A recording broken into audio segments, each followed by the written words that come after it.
તલની વૈજ્ઞાનિક ખેતી.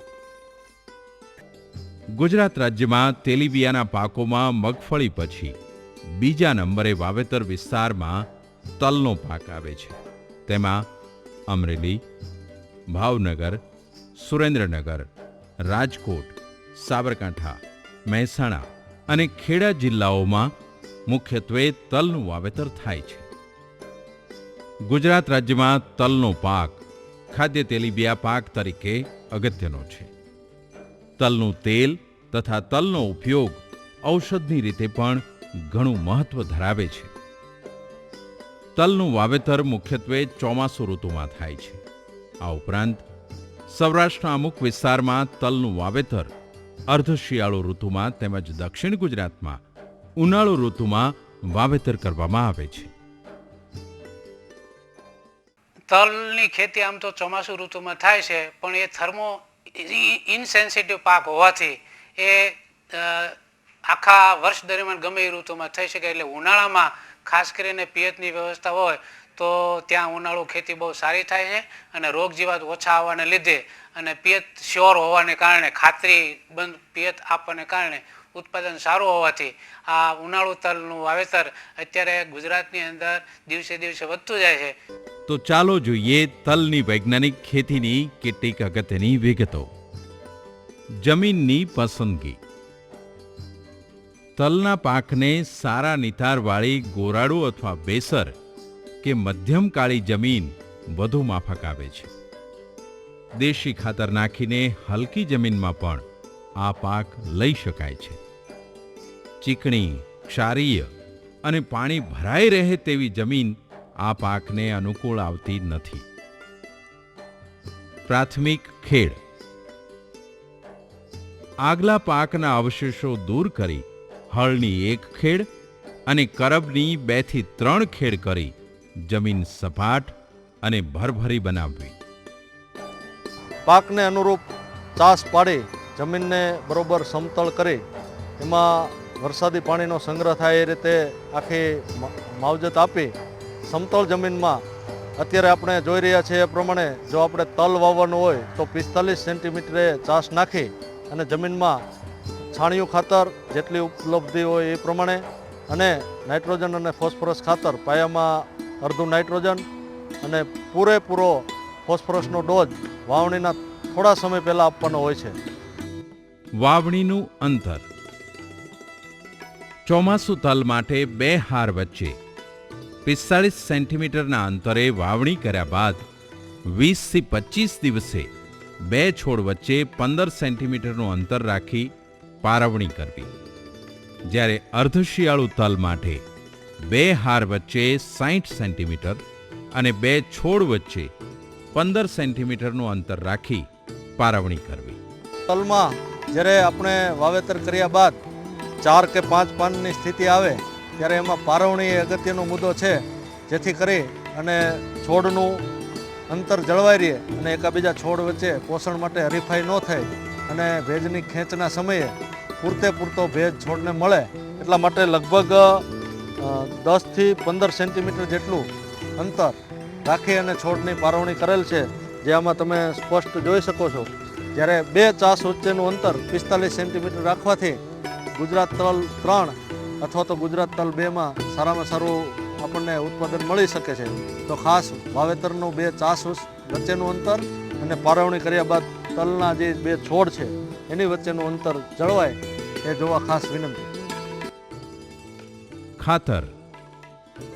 હેક્ટર દીઠ 12 ગાડી છાણિયું ખાતર જમીન તૈયાર કરતી વખતે જમીનમાં ભેળવી દેવું. પાયાના ખાતરમાં 25 કિલોગ્રામ નાઇટ્રોજન એટલે કે 54 કિલોગ્રામ યુરિયા અને 25 કિલોગ્રામ ફોસ્ફરસ એટલે કે 156 કિલોગ્રામ સિંગલ સુપર ફોસ્ફેટ વાવણી વખતે જમીનમાં ઓરીને આપવું. વાવેતર પછી લગભગ 1 મહિને વરસાદ થયે જમીનમાં પૂરતો ભેજ હોય ત્યારે 25 કિલોગ્રામ નાઇટ્રોજન એટલે કે 54 કિલોગ્રામ યુરિયા પૂરતી ખાતર તરીકે આપવું. પૂરતો વરસાદ થાય ત્યારે જમીનમાં જે તમે ચાસ પડ્યા છે ત્યાં ઓટોમેટિક વાવણીઓ હોય તો ટ્રેક્ટરથી અથવા તો બળદના સાથેથી વાવેતર કરવું. વાવેતરમાં ખાસ કાળજી એ રાખવી કે બિયારણનો દર જળવાઈ રહે અને એક પણ છોડની સંખ્યા ઘટે નહીં. હવે વાવણી થયા પછી કદાચ એવું લાગે કે કોઈ જગ્યાએ ખાલા પડ્યા છે તો તરત જ ઉગાવો દેખાણા બાદ તરત જ એ ખાલા પૂરી દેવા, જેથી કરીને પાકમાં ઉત્પાદનની ઘટ ના પડે. અર્ધશિયાળુ તલ માટે 12.5 કિલોગ્રામ નાઇટ્રોજન એટલે કે 27 કિલોગ્રામ યુરિયા અને 12.5 કિલોગ્રામ ફોસ્ફરસ એટલે કે 78 કિલોગ્રામ સિંગલ સુપર ફોસ્ફેટનો જથ્થો વાવતા પહેલા ચાસમાં આપવો. તલની સુધારેલી જાતો: સફેદ દાણાવાળી જાત ગુજરાત તલ 1, ગુજરાત તલ 2 અને ગુજરાત તલ 3 તેમજ કાળા દાણાવાળી જાત ગુજરાત તલ 10 પસંદ કરવી. ઓગસ્ટ માસ કે પછીના વરસાદનો લાભ લેવા માટે અર્ધશિયાળુ તલની જાત પૂર્વા 1 વાવવાની ભલામણ કરવામાં આવી છે. બિયારણની પસંદગી જે તે વિસ્તારમાં અનુરૂપ જાત હોય. દાખલા તરીકે આપણા વિસ્તારમાં પહેલાં ગુજરાત 1 તલ હતા, ત્યારબાદ સંશોધનને સથવારે આપણે ગુજરાત 2 તલની ખેતી કરી. અત્યારે જે પ્લોટમાં આપણે ઊભા છીએ ત્યાં અમારો બ્રીડર સીડનો ગુજરાત 3નો પ્લોટ છે. તો એમાં ગુજરાત 2 અને ગુજરાત તલ 3 વેરાયટી પસંદ કરવી. બિયારણની ખરીદી કરતી વખતે ખાસ ધ્યાન રાખવાનું કે સર્ટિફાઈડ બિયારણ મળતું હોય અથવા તો કોઈ સારો જે સોર્સ હોય ત્યાંથી બિયારણ મળતું હોય તે જ પસંદ કરવું. આડફેટું અથવા તો આડેધડ કોઈ લેભાગુ તત્વો પાસેથી બિયારણ ખરીદવું નહીં. બીજનો દર અને માવજત: 1 હેક્ટરના વાવેતર માટે 2.5 કિલોગ્રામ બિયારણ પૂરતું છે. બીજ ઝીણું હોવાથી વાવણી વખતે તલમાં રેતી ભેળવીને વાવેતર કરવાથી 2 છોડ વચ્ચેનું અંતર સારી રીતે જાળવી શકાશે. તલના બીજને થાયરમ, કેપ્ટાન, મેન્કોઝેબ, કાર્બેન્ડેઝિમ અથવા છેલ્લે શોધાયેલી હેક્ઝાકોનાઝોલ જેવી ફૂગનાશક દવા 1 કિલોગ્રામ બીજ દીઠ 3 ગ્રામ પ્રમાણે પટ આપીને પછી વાવેતર કરવાથી ઉગાવો સારો થાય છે અને પાકને બીજજન્ય રોગથી બચાવી શકાય છે. 1 કિલો તલ દીઠ 3 ગ્રામ થાયરમ અથવા જાયરમ અથવા તો મેન્કોઝેબ દવાનો પટ આપીને તલનું વાવેતર કરવું જોઈએ, જેથી કરીને જમીનજન્ય તેમજ બીજજન્ય રોગોનું પ્રમાણ ઓછું આવે, એનું આપણે નિવારી શકીએ. વાવણીનો સમય: ચોમાસુ પાક તરીકે ગુજરાત તલ 1 તથા ગુજરાત તલ 2નું વાવેતર જૂનના છેલ્લા અઠવાડિયાથી જુલાઈના પ્રથમ અઠવાડિયા દરમિયાન વાવણી લાયક વરસાદ થતાં કરવું. અર્ધશિયાળુ તલનું વાવેતર ઓગસ્ટ 15 થી સપ્ટેમ્બર 15 સુધી કરવું હિતાવહ છે. વાવેતર પછીની માવજત: જરૂરિયાત પ્રમાણે 2 થી 3 આંતરખેડ અને 2 વખત હાથથી નિંદામણ કરવું. તલના છોડ મોટા થયા પછી આંતરખેડ કરવી હિતાવહ નથી. શરૂઆતના 40 થી 45 દિવસ ખેતરને નિંદામણ મુક્ત રાખવા માટે એમાં 2 થી વખત આંતરખેડ, 1-2 વખત હાથ નિંદામણ કરી અને એને નિંદામણ મુક્ત રાખવું. જ્યાં મજૂરોની સમસ્યા હોય ત્યાં નિંદામણ નાશક દવાથી પણ થોડા ઘણા અંશે રાહત મેળવી શકાય છે. પિયત: તલ ઓછા વરસાદમાં થતો પાક છે. આમ છતાં ફૂલ આવવાની શરૂઆત થાય ત્યારથી બૈઢા બેસે ત્યાં સુધીમાં વરસાદ ન હોય તો ચોમાસુ ને અર્ધશિયાળુ તલને 1-2 પાણી આપવાથી વધુ ઉત્પાદન મળી શકે છે. આંતરપાક તરીકે તલનું વાવેતર: તલનું વાવેતર આંતરપાક તરીકે અને મિશ્ર પાક તરીકે કપાસ, મકાઈ, દિવેલા, મગફળી અને સૂર્યમુખી વગેરે સાથે લઈ શકાય છે. પાક સંરક્ષણ: રોગ અને તેના નિયંત્રણના ઉપાયો. ફૂલના ગુચ્છાનો રોગ એટલે કે ફાયલોડી. લીલા તડતડિયા નામની જીવાતથી આ રોગ ફેલાતો હોવાથી તેના નિયંત્રણ માટે ડાયમિથોએટ 20 મિલીલીટર અથવા ફોસ્ફામિડોન 5 મિલીલીટર કે ઇમિડાક્લોપ્રિડ 5 મિલીલીટર દવા 10 લીટર પાણીમાં ભેળવી છંટકાવ કરવો તથા રોગવાળા છોડ મૂળ સાથે ઉખેડીને તેમનો નાશ કરવો. માં વિકૃતિ દેખાય છે એ આપણે તલના પુષ્પગુચ્છનો રોગ છે અને જેને અંગ્રેજીમાં આપણે ફાઇલોડી તરીકે ઓળખીએ છીએ. એટલે આ રોગ એક માઇકોપ્લાઝમા નામના જીવાણુથી થાય છે. હવે આ રોગમાં જ્યારે ફૂલ અવસ્થાએ આવે ત્યારે ફૂલ છે એ પર્ણમાં એટલે પાંદડામાં અને લાંબા પાંદડામાં રૂપાંતર થઈ જાય છે. એટલે આખું એક સાવરણા જેવું પુષ્પનું ગુચ્છ જોવા મળે છે. હવે આ રોગને કાબૂ લેવા માટે આપણે સીધી રીતે કોઈ ફૂગનાશક કે વાયરસની કોઈ દવાથી નિયંત્રણ થઈ શકતું નથી. હવે આ રોગ માટે જો આપણે એવી અગમચેતી રાખી તો જ આ રોગને આપણે નિયંત્રણ કરી શકશું. એમાં આપણે શરૂઆતની અવસ્થાથી જ જ્યારે ચૂસિયા પ્રકારની જીવાતથી આ રોગ એટલે કે તળતડિયાથી જ આ રોગ ફેલાય છે. એટલે આપણે શરૂઆતમાં શોષક પ્રકારની દવા જેવી કે ડાયમિથોએટ 10 મિલીલીટર 10 લીટર પાણીમાં ઉમેરી અને યોગ્ય સમયે ફૂલ આવ્યા પહેલાં છંટકાવ કરવો. આ ઉપરાંત રોગ આવ્યા બાદ જ્યારે ખેતરમાં કોઈ છૂટાછવાયા છોડ જોવા મળે તો તેને ઉખેડી અને બારીને નાશ કરવાથી આપણે આ રોગનું સારી રીતે નિયંત્રણ મેળવી શકીએ. આ જે આપણને રોગ દેખાય છે તલના પાકમાં તેને તલના કાળિયાના રોગ કહેવામાં આવે છે અને અંગ્રેજીમાં એને ફાઇટોપ્થોરા બ્લાઇટ તરીકે ઓળખવામાં આવે છે. આ રોગ ફાઇટોપ્થોરા નામની ફૂગથી થાય છે. હવે આ રોગમાં શરૂઆતમાં જ્યારે તલ 30 થી 35 દિવસનો થાય ત્યારે જો વરસાદ પડે સતત 2-3 દિવસ ત્યારે વરસાદના ટીપાથી જમીનજન્ય ફૂગ જે છોડ ઉપર આવે અને પછી એ થડ ઉપર લાગુ પડે અને તલના પાકનું જે આ થડ દેખાય કાળું એ આ કાળિયાના રોગનું એક ચિહ્ન છે. જે સૌપ્રથમ થડ કાળું પડે અને ત્યારબાદ ત્યાંથી વળી અને છોડ આખો નમી પડે છે. આ રીતે આપણે આ રોગથી 100% નુકસાન જાય છે. હવે આ જે ઉપદ્રવી છોડ છે એમાં કોઈ પણ પ્રકારનું આપણને ઉત્પાદન મળતું નથી. આ રોગથી આપણને ક્યારેક વધુ પડતો ઉપદ્રવ હોય ત્યારે 80 થી 100% સુધીનું આપણને પાકમાં નુકસાન જાય છે. આ આપણે રોગને સમયસર નિયંત્રણ કરવું જરૂરી છે. તો નિયંત્રણ માટે આપણે પહેલાં પ્રથમ જોઈએ તો પાકની ફેરબદલી એટલે કે તલનો પાક દર વર્ષે એકની એક જગ્યાએ ન લેતા તેને ધાન્ય વર્ગ અથવા કઠોળ વર્ગના જુવાર કે બાજરી સાથે પાક ફેરબદલી કરવી. આ ઉપરાંત રાસાયણિક નિયંત્રણ માટે જ્યારે તલનો પાક 30 દિવસનો થાય ત્યારે મેન્કોઝેબ 40 ગ્રામ 10 લીટર પાણીમાં મેળવી અથવા તો કોપર ઓક્ઝીક્લોરાઇડ નામની દવા 60 ગ્રામ 15 લીટર પાણીમાં ઉમેરી અને છંટકાવ કરવો. હવે આ જ છંટકાવ 15 દિવસ બાદ બીજી વખત કરવાથી આ રોગનું આપણે નિયંત્રણ કરી શકીએ છીએ. ખેડૂત મિત્રો, જે આ તલના પાન ઉપર સફેદ ડાઘ દેખાય છે તે તલમાં આવતી એક પ્રકારની ભૂકી છારાના રોગના ચિહ્નો છે જેને અંગ્રેજીમાં પાવડરી મિલ્ડ્યુ તરીકે ઓળખવામાં આવે છે.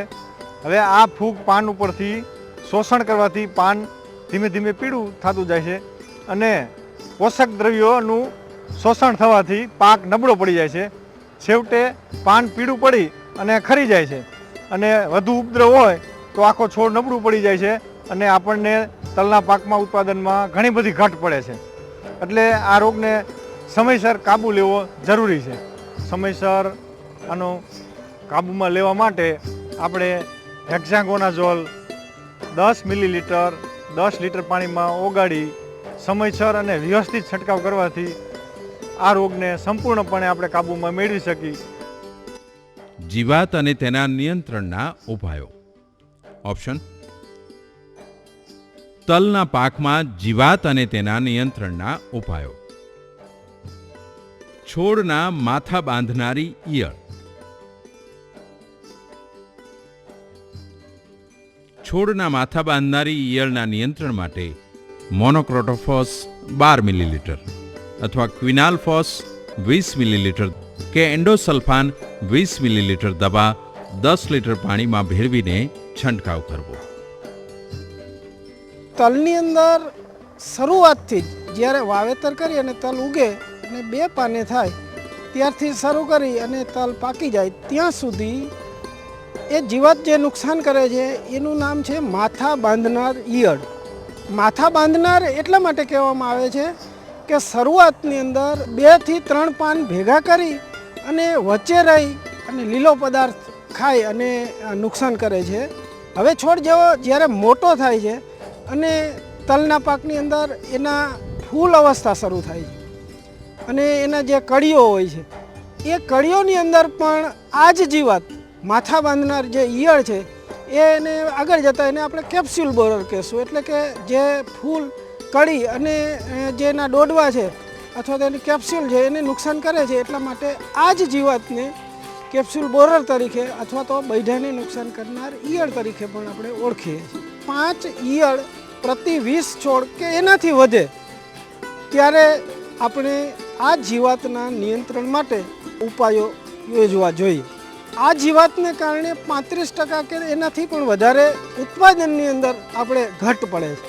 પારવણી વખતે માથા બાંધનાર ઈયળથી અસર પામેલા બધા છોડ છે એ પારવતી વખતે એવા છોડ ખાસ કાઢી નાખો. છોડ છે ઈયળ સહિત ઊંડા ખાડામાં નાખી અને દાટી દેવા. કાપણી. ચોમાસું તલ 85 થી 90 દિવસે પાકી જાય છે, જ્યારે શિયાળુ તલ 115 થી 120 દિવસે પાકે છે. તલનો છોડ આખો પીળો દેખાય અને પાન ખરી જાય ત્યારે તલની કાપણી કરવી. કાપણી બાદ તેના નાના પૂળા વાળી ઉભડા કરવા.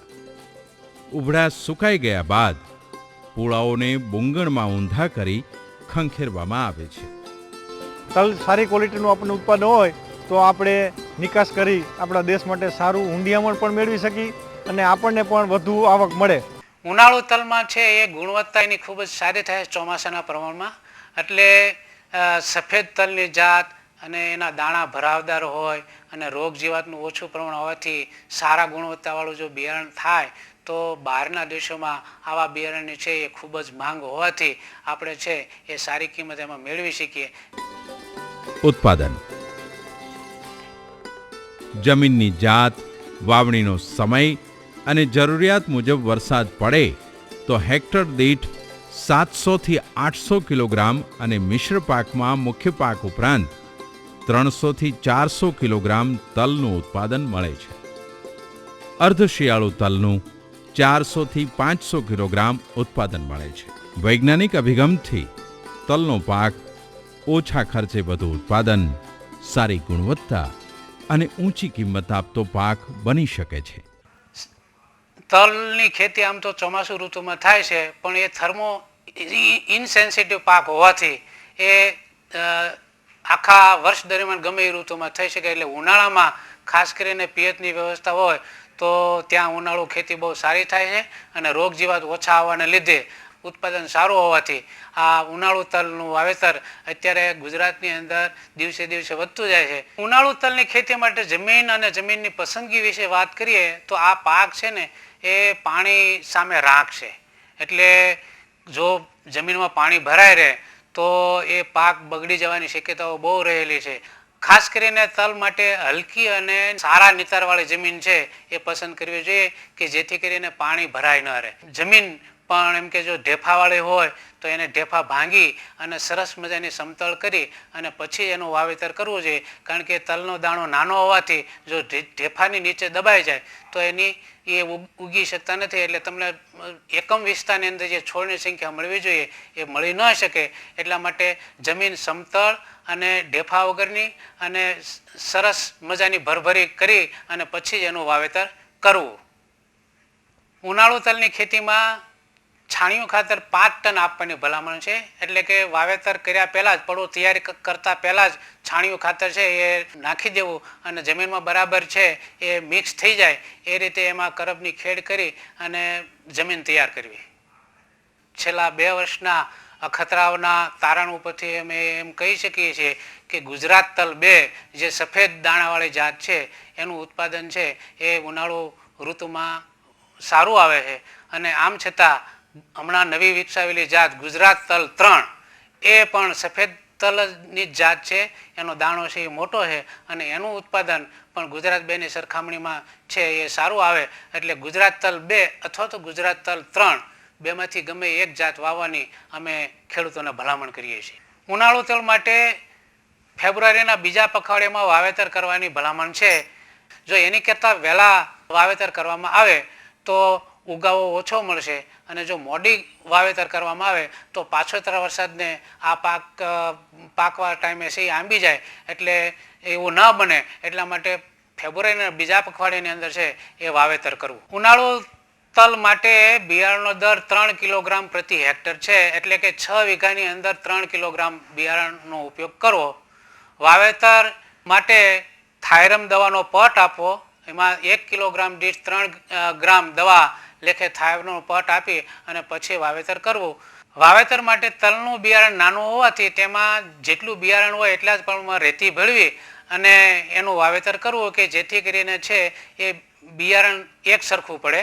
ઉનાળુ તલ માટે આમ તો વાવેતર પૂકીને કરવાની ભલામણ છે, એટલે કે છાંટીને કરવાની ભલામણ છે. તેમ છતાં જો ખેતર ખડધા હોય કે જેમાં ખડ વધારે પ્રમાણમાં થતું હોય તો એમાં 2 ચાસ વચ્ચે 30 સેન્ટીમીટરનું અંતર રાખીને વાવેતર કરવું કે જેથી કરીને નિંદામણ કરવામાં સરળતા રહે. હવે રાસાયણિક ખાતરની વાત કરીએ તો રાસાયણિક ખાતરનો ડોઝ છે એ 50 કિલો નાઇટ્રોજન અને 25 કિલો ફોસ્ફરસની ભલામણ છે 1 હેક્ટરે. તો પાયાના ખાતરમાં ડીએપી 54 કિલો અને એમોનિયમ સલ્ફેટ 76 કિલો 1 હેક્ટરે આપવું, અને પૂરતી ખાતર તરીકે 25 કિલો જે નાઇટ્રોજન આપવાનું થાય એમાં 54 કિલો યુરિયા 1 હેક્ટરે આપવું.